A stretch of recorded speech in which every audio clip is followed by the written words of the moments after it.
Wow! Totoo ba ito? Jericho, naiyak nga ba sa pagmamahal kay Janine?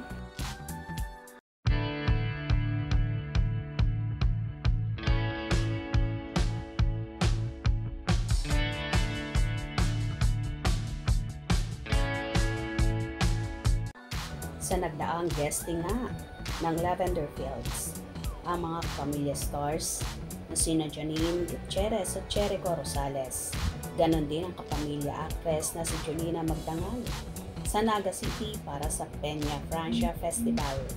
Ang kapamilya Caravan na naganap kahapon September 28, 2024 sa Robinsons Mall, Naga City. Pinagkaguluhan nga ang tatlo ng mga kababayan nating mga Bicolano. Lalo na nang umakyat na ng stage at nag-perform sina Echo at Janine, kung saan nagsigawan ang mga tao. Kitang-kita naman sa dalawa na kicking at alive, lalong higit si Janine na game sa mga ginagawa niya.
Samantala, may isa namang video ang kumalat at sinasabi umiyak daw si Echo base na rin sa mga nakapanood ng naturang video na yun.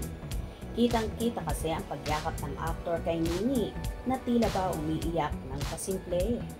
Ayon naman sa iba, naiyak daw si Echo at overwhelmed daw na hindi niya akalain na makakasama si Janine at makakatrabaho ito sa buhay niya, na ayon pa nga sa ilang mga fanay ay sila daw talaga ang itinadhana.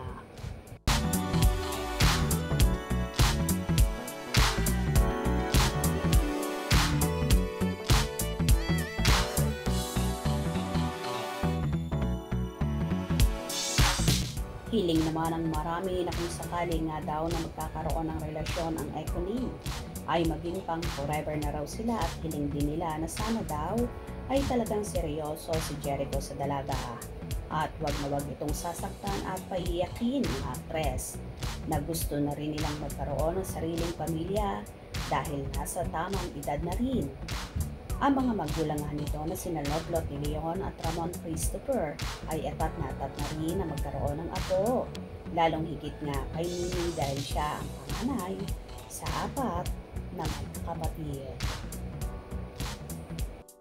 Love at career naman ang hiling ni Lotlot para sa anak na sana nga raw ay si Echo na ang maging dawan ng kanyang panganay, na so proud din siya kay Echo dahil ibinabandera at pinaglalandakan niya si Janine na bilang ina ay napakasarap sa pakiramdam. Gets mo ba yon, Echo? Sana wag kang magbabago kay Nini at mas lalo mo po siyang mahalin. Ganon din ang mga mahal sa buhay ng actress. Kung nagustuhan mo ang video na ito, comment down below.